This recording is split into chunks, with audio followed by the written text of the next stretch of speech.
কখনো ভেঙে পড়ো না। পৃথিবীর যা কিছু হারিয়ে যায় অন্য কোনো রূপে, সেটি ঠিকই আবার ফিরে আসে জীবনে। আজ যার প্রতি তোমার অগাধ ভালোবাসা, যাকে গুড নাইট বলে ঘুম পাড়াও, যাকে গুড মর্নিং বলে ঘুম থেকে জাগিয়ে তোলো, সময়ের ব্যবধানে একদিন সেও তোমার গল্প অন্যকে শুনিয়ে বলবে, পাস্ট ইজ পাস্ট। মানুষ তার জামা কাপড়ের ময়লা সাফ করে, কিন্তু মনের ময়লা সাফ করে না। কিছু মানুষ আছে যারা বাহ্যিক দৃষ্টিতে বেশ সুস্থ সবল, শক্তিশালী, মজবুত, কিন্তু হতাশা, দুশ্চিন্তা ও পেরেশানি তাদেরকে ঘুণ পোকার মতো ভেতর থেকে খেয়ে ফোকলা করে ফেলেছে। আজকাল মানুষ শুধু তোমার রাগটাই দেখবে। কেন রাগ করলে? কি ছিল তার কারণ? দোষটা কার ছিল? এসব আর এখন কেউ ভাবে না, চিন্তা করে না। আমরা সময় থাকতে মূল্য দিতে জানি না, তবে তখনই আফসোস করি যখন আর কোনো কিছু আমাদের হাতে থাকে না। আমরা নিজের সুখ অন্যের মধ্যে খুঁজে বেড়াই, দিন শেষে কিন্তু ব্যর্থ হয়ে একলাই বসে থাকি। মানুষের সাথে নরম ভাব নিয়ে কথা বললেই মানুষ গরম হয়ে যায়। নিজ অবস্থানে একটু শক্ত হয়ে সাহসের সাথে চোখে চোখ রেখে কথা বলে দেখো, গরম হওয়া মানুষগুলো চুপসে যাবে। এটা অভিজ্ঞতা থেকে বলছি। মনোবিজ্ঞানীরা বলেন, যদি কেউ তুচ্ছ বিষয় নিয়ে খুব বেশি হাসেন, তাহলে সে ভেতর থেকে খুবই একা। যদি কেউ অতিরিক্ত ঘুমায়, তাহলে সে অসুখী। যদি কেউ কম কথা বলে, যেটুকু বলে খুব দ্রুত বলে, তবে সে কিছু গোপন করছে। যে কাঁদতে জানে না, সে খুব দুর্বল প্রকৃতির। যদি কেউ অস্বাভাবিকভাবে খাবার খায়, তাহলে সে কোনো মানসিক চাপে আছে। যদি কেউ একটুতেই কেঁদে ফেলে, তার মানে সে নিরীহ এবং কোমল হৃদয়ের। যদি কেউ ছোটখাটো বিষয়ে রেগে যায়, তার মানে তার ভালোবাসা দরকার। কথা বলতে যতটুকু যোগ্যতা লাগে, নীরবতা অবলম্বন করতে তার চেয়েও বেশি যোগ্যতা লাগে। মেধা থাকলেই তাকে মেধাবী বলা যায় না। যার মেধা না থাকা সত্ত্বেও চেষ্টা দিয়ে নিজেকে এগিয়ে নিয়ে যায়। পৃথিবীর কোনো মেয়েই 6টা গাড়ির মালিক ছেড়ে সিক্স প্যাকওয়ালা ছেলের সাথে যাবে না। তাই জিমে যাওয়া বন্ধ করে কাজে যাও। সাফল্যের কোনো রহস্য নেই, এটা প্রস্তুতি, কঠোর পরিশ্রম এবং ব্যর্থতা থেকে শেখার ফল।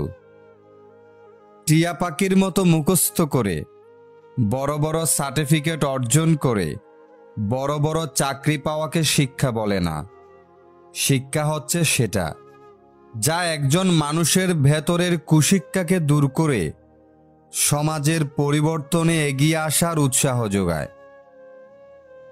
মানুষকে যত সুযোগ দিবে, ততই তারা মাথাচাড়া দিয়ে উঠবে।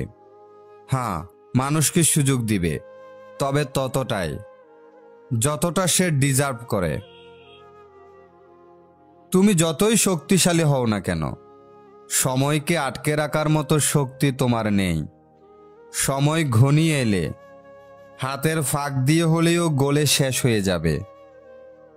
আসলে আমরা খুবই ক্লান্ত মানসিক অশান্তিতে। মানুষকে দেখে বোঝার উপায় নাই তার মধ্যে কি চলছে।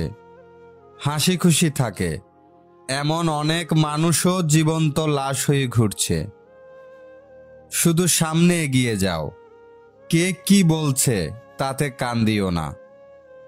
নিজের ভালোর জন্য যা করতে হবে করতে থাকো।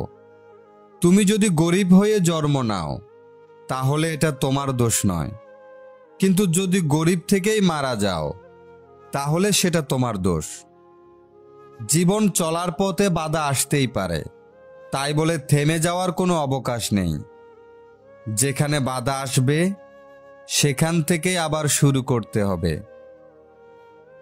সাফল্য কোনো দুর্ঘটনা নয়, এটি কঠোর পরিশ্রম, অধ্যবসায়, শেখা, ত্যাগ এবং সর্বোপরি তুমি যা করছো বা করতে চাইছো, তুমি যা করছো বা করতে শিখছো তার প্রতি ভালোবাসা। জীবনটাকে নতুন করে আবিষ্কার করার জন্য কখনো কখনো সব ছেড়ে ছুড়ে হারিয়ে যেতে হয়। আমি এমন কাউকে চিনি না যে কঠোর পরিশ্রম ছাড়াই শীর্ষে উঠেছে। মানুষের মন যেদিন ক্লান্ত হয় সেদিনই তার মৃত্যু হয়। প্রত্যেকের জীবনে একটা গল্প আছে। অতীতে ফিরে গিয়ে গল্পের শুরুটা কখনো পরিবর্তন করা সম্ভব নয়, কিন্তু কঠোর পরিশ্রমের মাধ্যমে তুমি গল্পের শেষটা চাইলেই নতুন করে সাজিয়ে তুলতে পারো। পৃথিবীর বেশিরভাগ গুরুত্বপূর্ণ জিনিসগুলি এমন লোকদের দ্বারা সম্পন্ন হয়েছে যারা চেষ্টা চালিয়ে গেছে যখন মনে হয় কোনো আশা নেই। বিল গেটস একবার পরীক্ষায় কয়েকটা বিষয়ে ফেল করেছিল, কিন্তু তার বন্ধু সব বিষয়েই পাশ করেছিল। এখন তার বন্ধু মাইক্রোসফটের একজন ইঞ্জিনিয়ার, আর বিল গেটস মাইক্রোসফটের প্রতিষ্ঠাতা। হতাশা একটি বিলাসিতা। হতাশার জায়গাটি আজ থেকে দখল করুক কাজ শেষের তৃপ্তিমাখা ক্লান্তি। স্বপ্ন সেটা নয় যেটা তুমি ঘুমিয়ে ঘুমিয়ে দেখো, স্বপ্ন সেটাই যেটা পূরণের প্রত্যাশা তোমাকে ঘুমাতে দেয় না। সফল হওয়ার জন্য নয়, বরং মূল্যবান হওয়ার জন্য চেষ্টা করো, তবেই সফল হবে। যতবার তুমি ব্যর্থ হবে এবং চেষ্টা চালিয়ে যাবে তার উপর সরাসরি নির্ভর করে তুমি কতবার সফল হতে পারবে। একজন সফল মানুষ হলো সে যে অন্যরা তার দিকে ছুঁড়ে দেওয়া ইট দিয়ে দৃঢ় দেওয়াল স্থাপন করতে পারে। যদি আমাকে একটি সমস্যার সমাধানের জন্য 1 ঘন্টা বেঁধে দেওয়া হয়, তাহলে আমি 55 মিনিট সমস্যাটা নিয়ে চিন্তা করি এবং বাকি 5 মিনিট সমাধানটা নিয়ে চিন্তা করি। প্রাপ্তি আর প্রত্যাশার পার্থক্য হলো দুঃখ। তাই নিজের প্রত্যাশাটা একটু কমিয়ে ফেলো, দেখবে তোমার দুঃখও কমে গেছে। কখনো হাল ছেড়ে দিও না। এখনকার এই দাঁতে দাঁত চেপে করা কষ্টগুলো তোমাকে বিজয়ীর খেতাব দেবে সারা জীবনের জন্য। সাফল্য চূড়ান্ত নয়, ব্যর্থতা মারাত্মক নয়, এটি চালিয়ে যাওয়ার সাহসই গুরুত্বপূর্ণ। পারিব না এই কথাটি বলিও না আর, কেন পারিবে না তাহা ভাবো একবার। 5 জনে পারে যাহা তুমিও পারিবে তাহা, পারো কিনা পারো করো যত না বার, একবার না পারিলে দেখো শতবার। সাফল্যের রাস্তা এবং ব্যর্থতার রাস্তা প্রায় একই রকম।